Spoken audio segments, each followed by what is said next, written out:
the emotion. He was a big star. Oh, I'm gonna burn his love. He's certainly a very handsome gentleman. He knows how it's done. But I shot a man in Reno. almost make you get cold chills. I know that I've probably been in a few back seats listening to their music. Make the world go away. 2, 3, 4. How do you like me? He is just a phenomenal talent. Hello, darling. He gave me the greatest advice I ever got. He's got so much charisma. Male artist, he's the symbol next to it in the dictionary. He stopped loving. People literally in the business worship him. You have to smoke for a lot of years to get that good. Whatever it is, he's got it.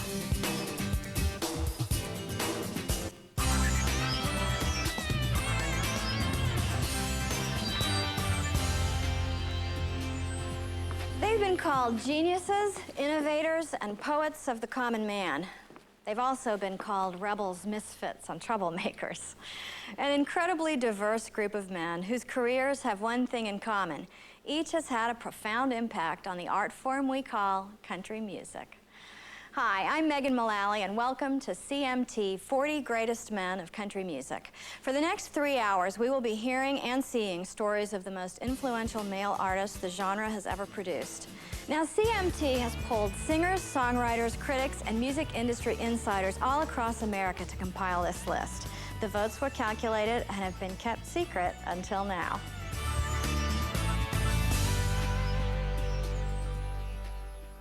We begin with an artist who played a major part in the outlaw movement of the early 1990s.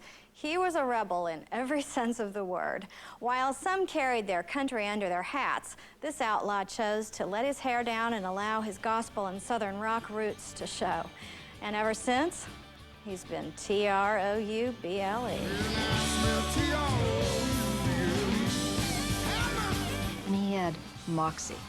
I mean, capital M-O-X-Y. Travis Tritt is all about energy and attitude.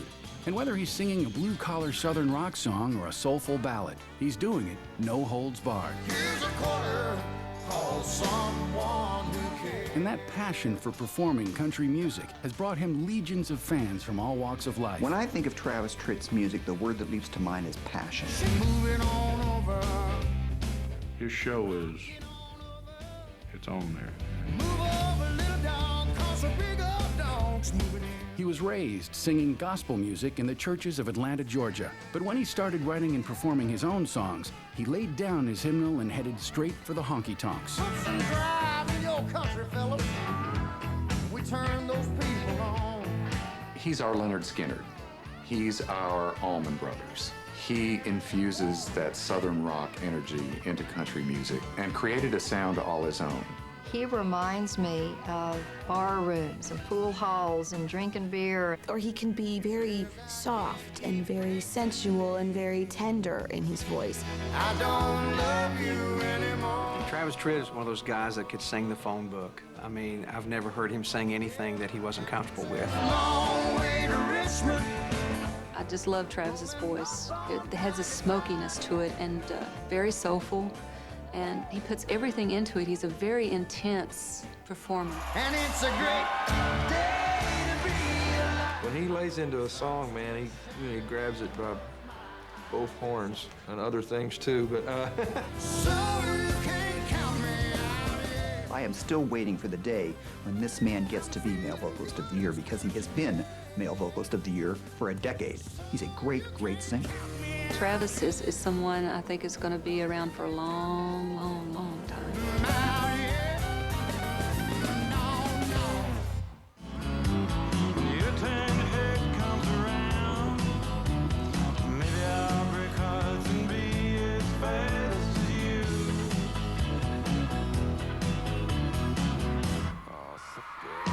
He's just, I don't know, he's just so cool. Dwight Yoakam, I think, is the most original thing in country music.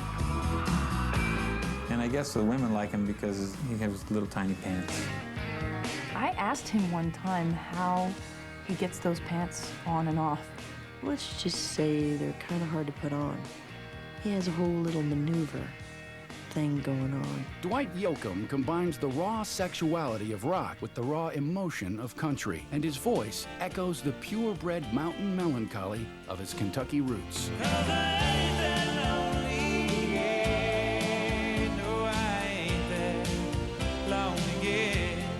And he incorporates the Bakersfield sound into his music, following in the footsteps of one of his idols, Buck Owens. But how many of you that sit and judge me ever walk the streets of Bakersfield? I was a Dwight Yoakam fan right from the very beginning. Singing, hey, hey, mama, can your daddy come home? His style, I would say, is Hollywood hillbilly, retro Bakersfield.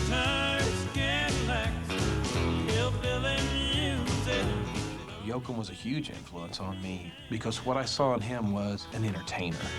He's a really good showman. You know, he knows how to move on stage. He's got the feet going this way and one shoe's pointing that way. I don't know how he does that. There's nobody else like him in country music. And I'm a fan. I'm just a personal fan. Yeah, mister, turn it on, turn it up, turn me loose. He was working as a telegraph operator in Oklahoma, but it wasn't exactly his dream job. What he really wanted to do was sing. So he did, whenever he could, wherever he could. He would take out his battered guitar and sing in a voice that could make a grown man cry. One day, a cowboy philosopher by the name of Will Rodgers walked into the telegraph office, heard that lonesome yodel, and predicted that Gene Autry wouldn't be a telegraph operator much longer. Well, you sleep out every night, and the only law is right. Back in the saddle again. Gene Autry, one of my childhood idols. I used to go to see Gene Autry every Saturday afternoon when I was a kid. America wouldn't be the same without Gene Autry. In the late 1930s, the people of America were looking to escape from the hardships of daily life, so they went to the movies. There, they could listen to the soothing strains of the singing cowboy. There's a valley where we'll rest our weary souls. These movies, these B-westerns, were just what America needed at the time. They needed these views of America, these beautiful wide open spaces, a chance where if you worked hard, you really could get ahead and succeed. And Gene Autry's movies just were a tonic for the times. Away out yonder on the prairie where the shaggy buffalo. Gene Autry and his Wonder Horse Champion are icons of the American West. A clear-cut world where the bad guys always wore black hats and the good guys always won. He was the hero who never strayed from the tenets of his very own cowboy code. Telling the truth, having a sense of honor, helping your friends. It was a whole different world back then. Stake your claim on melody bands with a song. He had such a plaintive voice. There's no way to attach his singing to him without the visual. Now I'm the lonesomest cowboy down in the cow country. During his more than 60 years in the entertainment business, Gene Autry recorded over 700 songs, appeared in 94 films, hosted his own radio show for 17 years, and was a pioneer in the television industry. But whatever the medium, one thing was for sure. He always wore that hat wherever he went. I go my way, back in the saddle again. Coming up, Maverick, and a modern day Maverick. People literally in the business worship him. I mean, it's almost scary. when CMT 40 Greatest Men of Country Music returns.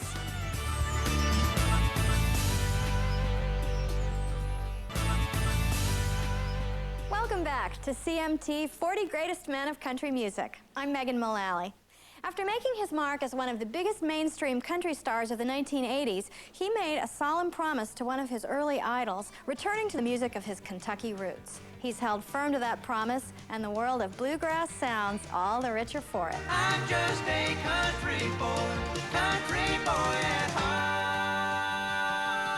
heart. Here comes Ricky Skaggs with this piercing mountain tenor and these traditional sounding songs. I may look like a bank teller, pushing facts in a file. He brought this sort of mountain presence back to country music at a time when it had totally been lost. I think the whole future of country music would have turned out different if it wasn't for Ricky Skaggs. The pure Kentucky tenor of former bluegrass prodigy Ricky Skaggs cut through the country pop sound of the early 1980s, and a star was born. The surprising success of his hardcore traditional sound was welcomed by country fans like a splash of cool mountain water. Don't get above your raisins, stay down to earth with me. Nobody expected Ricky's old-fashioned style to catch on, not even his record label. I'd be lying if I thought the first album would sell that well. I mean, I thought it would do okay, because he was different, he was unique, and you really want to sign artists that are different. My eyes are filled with the bitter tears. Lord, I ain't been home in years. Got the Highway 40 blues. But Ricky scored smash hit after smash hit, showcasing precision vocals and masterful musicianship. And music fans were wowed by his limitless talent. I've said many times that Ricky Skaggs has to be one of the most talented people in Nashville, Tennessee. Ricky Skaggs is absolutely brilliant. 'Cause that new star is shining for us still. There's not a better singer and player, hands down, period. With the 1996 death of his close friend, bluegrass legend Bill Monroe, Ricky realized it was his destiny to carry on Bill's musical legacy and to make bluegrass live forever. Ricky Skaggs has talent oozing out of every pore of his body. Ricky is at a level, as far as a musician goes, that people literally in the business worship him. I mean, it's almost scary.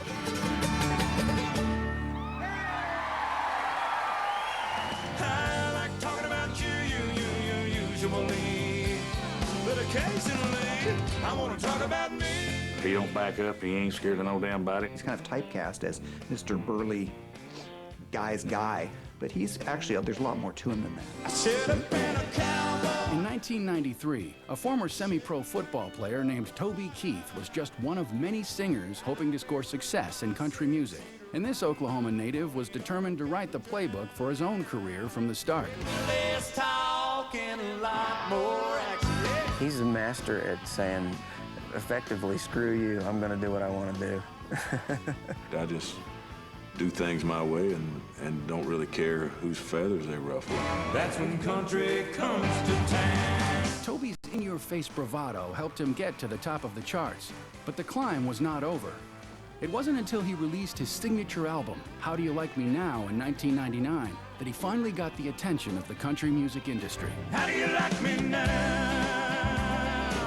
In fact, the next year, Toby went on to win both the Academy of Country Music and the Country Music Association's top male vocalist honors. He certainly paid his dues. But what people don't know is that he had probably a decade of working honky-tonks. He can be humorous on one record and turn around and hit you with, a ballad that'll knock your socks off. Toby Keith is one of those rare artists in Nashville who writes most of his own songs. And each one reveals a little bit more of the Toby Keith life story. He's really a great songwriter, and he's a great presenter of himself. With his post-9/11 rant, courtesy of the Red, White, and Blue, he really got personal. We'll put a boot in your ass, it's American. Toby caught some flack for his inflammatory lyrics and earned the title of country music's Angry American. And he's opinionated. He'll let you know how he feels. If you like it, great. If you don't, move along. You know I got it. Hey, come and get it. Who's your daddy? I think Toby Keith would have been a star no matter what. He wanted it. He was willing to bleed for it.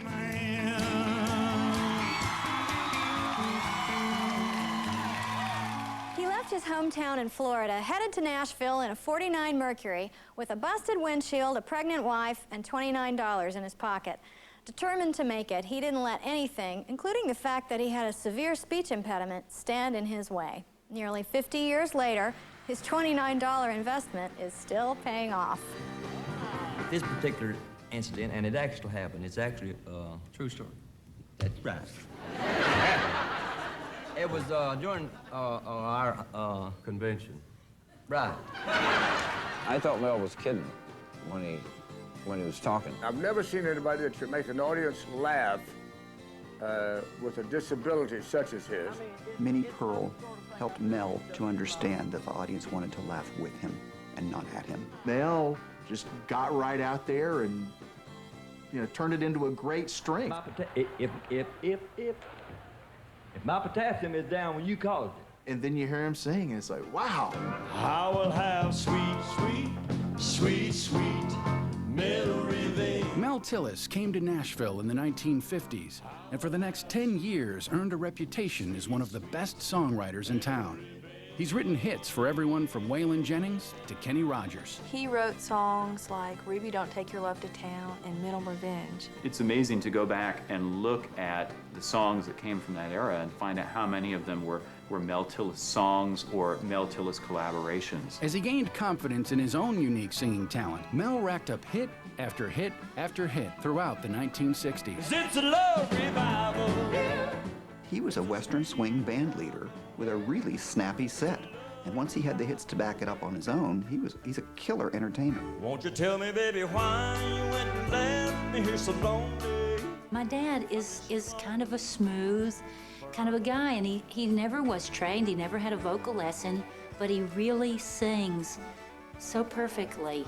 Especially when you hear him talk, you know, and he's got that thing, it just comes out. He's just a smooth operator. Whether writing hits, making us laugh, or belting out a country song. Hey, she's a tall drink of water. She's a tall drink of water. I said a tall drink of water, and I'm a thirsty, thirsty man. Mel Tillis has been an entertainer's entertainer for more than 40 years. He doesn't try. He doesn't have to. He just dresses up and shows up, and it happens. He's one of those guys that you leave his show and you think, man, that guy was everything I'd hoped that he would be. I'm gonna drink it if I can. Yes. Make you crazy. Well, come on, baby. Don't say maybe. No act had ever melded country and rock like the Eagles. In 1972, they captured the free spirit of the era with rocking, driving rhythms and an earthy bohemian attitude. Original member Bernie Ledden even added a hint of country banjo. A record like Take It Easy, which actually has 5-string banjo on it, that particular tune is a kind of a blueprint for country rock. If it hadn't been for the Eagles' influence on country music, many of the harmony groups and bands wouldn't sound exactly the way they ended up sounding. The fact is our music is an amalgam of just about every kind of American music you can think of. Desperado. The heart of the Eagles' sound also beat with rich, descriptive lyrics that instantly transported listeners into the song's landscape. Been out riding fences for so long now. Oh, you a hard one. You think of songs like Desperado, which, you know, country singers still do today. There's this real country imagery. They just wrote song after song, had great meat on it. I got a peaceful, easy feeling. Kids in the 1970s weren't just listening to Eagles music, they were learning. By the time the 1980s rolled around, many of those kids were grown up and making music of their own. There were these guys that were showing up in jeans and playing steel guitars and electric guitars and were a band. And a lot of the producers that are making these records now, they grew up loving those Eagles records. And I suppose that we have had some influence on country music. People say that a lot of the records that are coming out now sound like us. In 1994, Common Thread, an album of Eagles songs covered by stars like Travis Tritt, Alan Jackson, and Trisha Yearwood, took the Country Music Association Album of the Year trophy. And 3 decades after their debut, the Eagles can take credit for much of country's rock.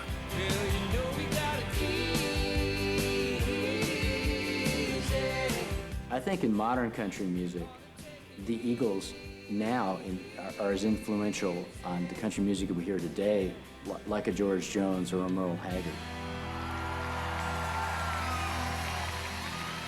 Coming up, the singing railroad worker who put country music on track and the man who put the sparkle in country when CMT 40 Greatest Men of Country Music returns. Welcome back. The tribute album to our next innovator was the first record produced by Bob Dylan's Egyptian label in 1997. Dylan wrote in the liner notes that this man was, quote, a guiding light for the 20th century, a performer of force without precedent, and an inspiration to those who have followed the path. He gives hope to the vanquished and humility to the mighty. Damn. T for Texas, T for Tennessee. If you looked at the tape of country music and rewound it, you would, at the beginning, get Jimmie Rodgers. That's right. Rewind it. Jimmie Rodgers. He started it all. He was truly the first country music superstar. He was gigantic in his moment. T for Selma, that gal that made a wreck out of me. Jimmie Rodgers left his home in Meridian, Mississippi to work as a brakeman on the railroads in the 1920s. Along the way, he was exposed to the plight of the poor around the country. Rodgers took these experiences and eloquently sang about them with a musical style that was all his own.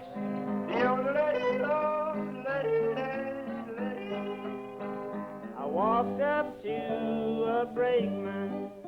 Jimmie Rodgers took songs of the railroad, songs of poor white Southerners, black blues, and folk songs, melded them into one sound that became a trademark in music. When poor health forced him to stop working the rails, Rodgers devoted himself to making music. In 1927, at the age of 30, he finally got the opportunity to put his musical genius on vinyl. That session in Bristol, Virginia, produced one of the first records ever made in country music. It is still considered a classic by historians and fans alike. Probably some of the most famous recordings ever made or ever will be made. Jimmie Rodgers' musical legacy lives on, even though his music career was cut horribly short. In 1933, at the age of 35, Rodgers died of tuberculosis while recording songs in New York City. And by the final sessions, he was barely able to get up into the microphone and sing, and then he would have to lie down. And then you hear the music, and it just sounds life-affirming and wonderful. Frankie and Johnny was sweethearts. Oh, Lord, how they did love. There's never been anybody, including Garth Brooks or anybody else, Elvis or Lefty or Merle Haggard or Willie or nobody has ever outsang Jimmie Rodgers.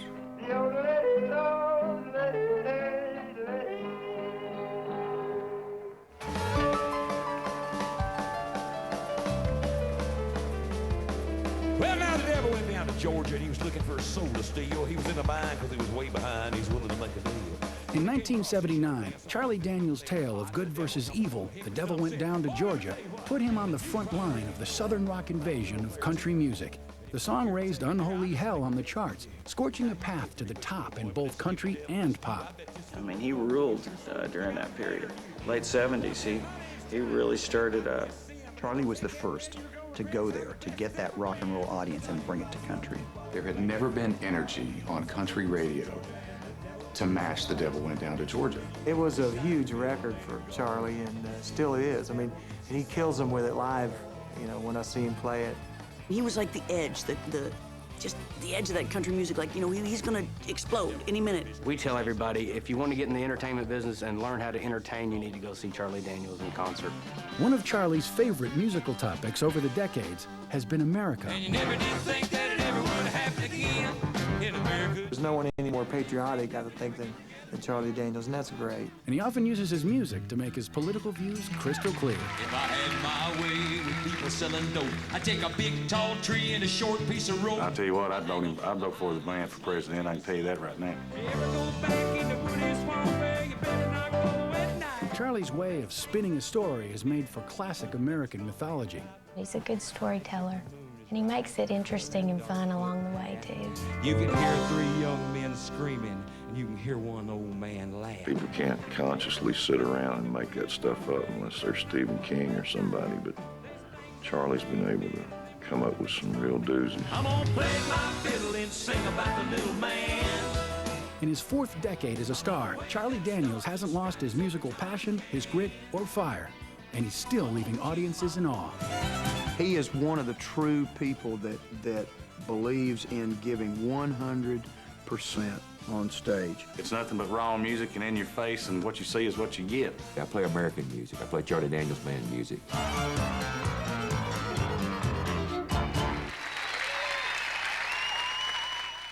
The next time you see a country star all decked out in rhinestones, you can thank our next artist, Lefty Frizzell. A Los Angeles tailor, Nudie Cohen, convinced him that women loved a man who looked flashy, and the country music scene has been brighter ever since. But the only thing that could outshine his wardrobe was the way he sang a song.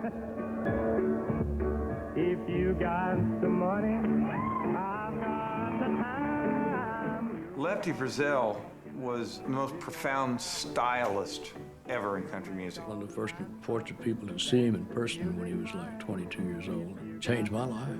Lefty became a god in country music, really. If you got the money, honey, I've got the time. A fight on the school playground earned William Orville Frizzell the nickname Lefty. But when he graduated to the rowdy honky-tonks of Texas in the early 1950s, he became more famous for his song hooks than his left hooks. No, there's just a honk or a cry or something. It's a cross between singing and howling. Always.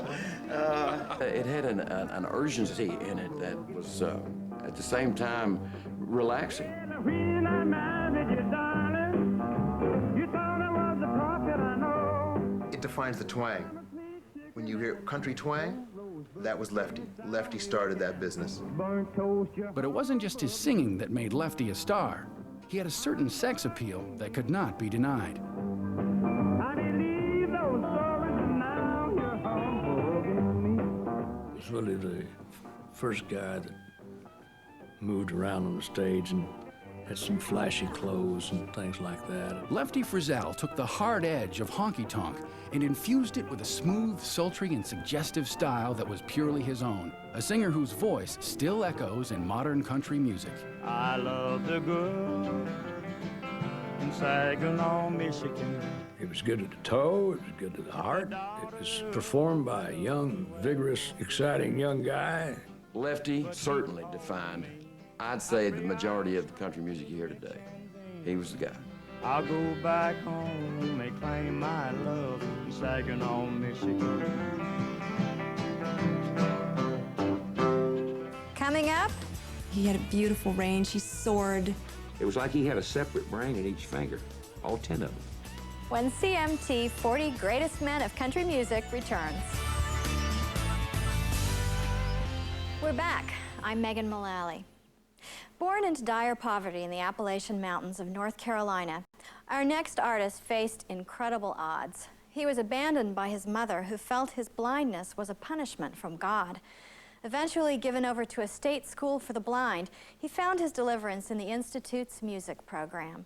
He became a masterful piano player by age 8 and has been sharing his gift with the world ever since. Smoky Mountain Rain, smoking juice on Ronnie Milsap, I think, is one of the greatest voices ever in country music. And he's kind of a real interesting synthesis of R&B and country. She's somewhere in the Smoky Mountain Rain. He had a beautiful range. He soared when he sang. Pure love, baby, it's pure love. I mean, he's really piano-driven, and I think that's a huge part of country music. In the mid-1970s, there were few artists like Ronnie Milsap in country music. He played piano, not guitar. His roots were as much Ray Charles as Ray Price, and the combination of influences created a sound music lovers couldn't resist. I think that Ronnie, like Ray Charles, can take a country lyric and make it something really special. You never know with a woman in love. It was a sound fans loved. A winning streak of 40 #1 songs proved Ronnie knew how to craft a hit. His perfectionism in the recording studio resulted in 4 of the Country Music Association's Album of the Year trophies, more than any other artist. And it's almost like a song. I mean, it was just unbelievable to me to listen to the man go from doing a mournful, stone-cold country ballad and then do something up-tempo. I wouldn't have missed it for the world. Ronnie's music stretched the boundaries of country. combining the traditional sound with a wide range of influences, from the smooth rhythm of doo-wop Lost in the 50s tonight. to the fury of the rock guitar. There's a stranger in my house. Man, I reckon there's a stranger in my house. You know, and I heard that distortion on the guitar, and I was going like, now, there you go. Let's put these rock and roll guitars in here, you know? Let's twin them up. A music innovator and master of country soul, Ronnie Milsap created an amazing number of songs that stuck in listeners' heads and dared them to sing along. Sweet darling, there ain't no getting over. You look at the list of all of his songs, you're like, oh, I know that one. Oh, I know that one. I know that one. I know that one. Oh, I remember that one. I grew up trying to mimic him. I learned a lot about singing through trying to copy Ronnie Milsap. And the Wichita lineman He was the ideal ambassador of country music. is still on the line. He's got that great soaring voice and you know, was able to do a lot of songs other people couldn't do because he had such a wide range as a vocalist. Great performer, great singer, great musician. He's got the whole package pretty much. If there was ever an example of a man given too much talent in one body, it would be Glenn. Good evening, ladies and gentlemen. I'm Glenn Campbell. In 1969, Glenn Campbell became the most watched country star in America. 30 million viewers tuned in to the Glenn Campbell Good Time Hour every week. This was long before the age of music videos, so his show was the best way country fans could put a face with a song. By the time I make Albuquerque. His whole persona screamed, this is country music to the nation. And they loved him. I was just a toddler, you know, and I would kiss the TV because I thought, you know, he was so cool, and my parents thought that was hilarious. That you're moving on the back roads by the rivers of my memory, and for hours you're just gentle on my mind. Of course, years before the show, Glenn Campbell was already an industry veteran. As a studio musician, he'd worked with Elvis, Sinatra, and performed with the Beach Boys. And he'd enjoyed a stellar career that produced some of the most recognizable music ever. Galveston, oh Galveston. I never even knew what he was singing about Galveston. Is it a girl? Is it a place? Is it a... I didn't know. I was from Kansas. Didn't know what Galveston was. But oh my God, do I miss Galveston. Like a rhinestone cowboy. Come on, everybody in the world knows that song. Glenn Campbell's music, whether first heard through the speakers of a TV console or through the headphones of an 8-track player, was hard to escape. Today, its impact is hard to forget. One of the people that I listened to so much that I learned to sing from was Glenn Campbell, and he has one of the best voices I have ever heard. Just like a rhinestone cowboy and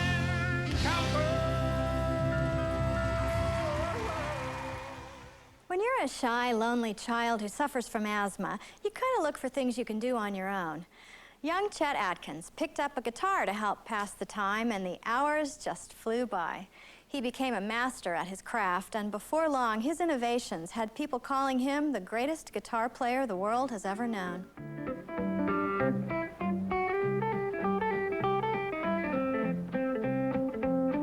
He is the single most influential musician of our time, period. He was probably one of the most perfect guitar players there ever was. It sounded like Fred Astaire dancing across 6 strings. The most recorded solo instrumentalist in the world in any genre of music. It's almost like Chet Atkins reinvented the sound of the guitar. In the late 1940s, he refined a rough thumb-picking style that stars wanted on their records and music fans found amazing to watch. He played rhythm and lead both at the same time. With his thumb, he would keep a bass, ding, ding, ding, ding, ding, ding. He'd have the melody going with these other 3 fingers. It was just like a one-man band.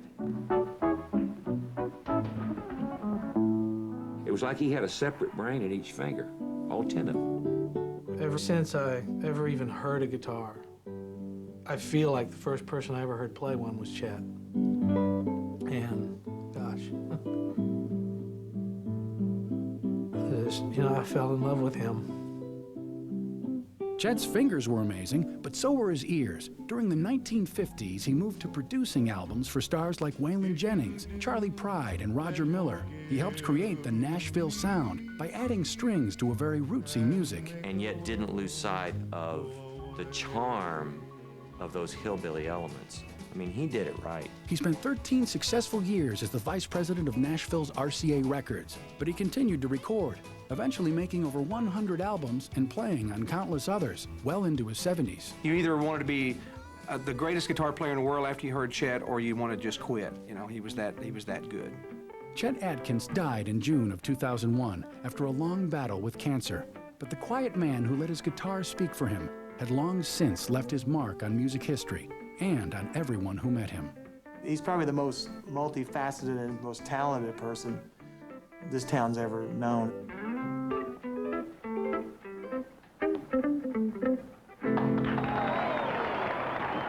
Coming up, the undisputed king of Texas swing, and you'll like him, you'll love him, you'll want some more of him.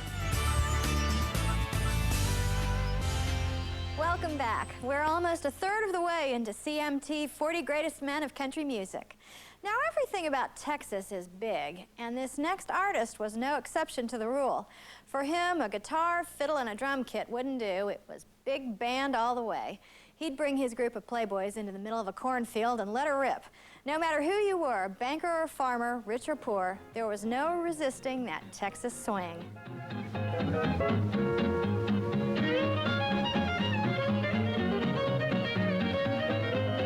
They're good, aren't they?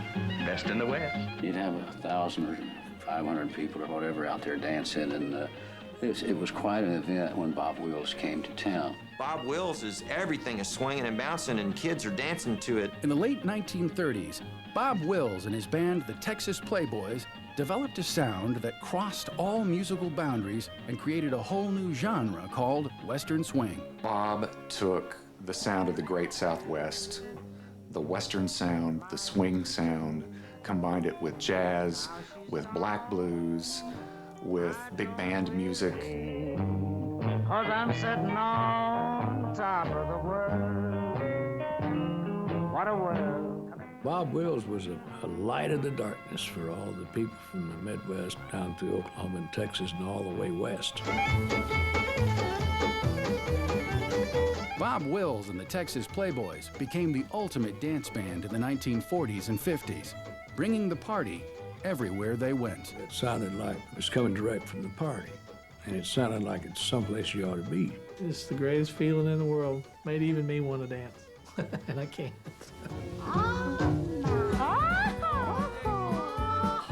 He was so popular that he basically lived on the road.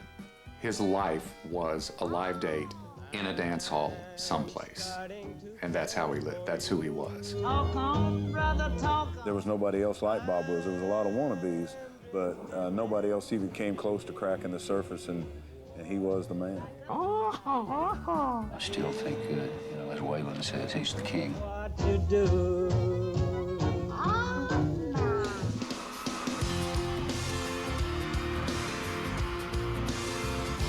Don't forget something like that. He gives his audience 110%. It is about that little gal's loving, but I like it, I love it, I want some more of it. Foot-stomping music that sticks with his fans all night long.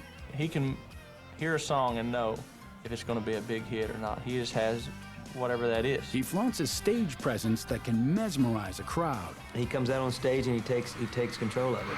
That's just the cowboy. And he wraps up his great performing style with a healthy dose of sex appeal. I walk into McDonald's, I may get noticed or I may not. Tim walks in and they squall and cry and throw stuff and jump counters and all that. Certainly a very handsome gentleman, you know? Look at him.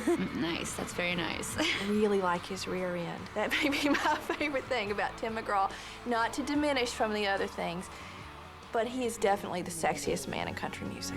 You'll find that love strong as it ever was. Under that Stetson lives an entertainer who can create, package, and deliver music to country fans like few others ever have.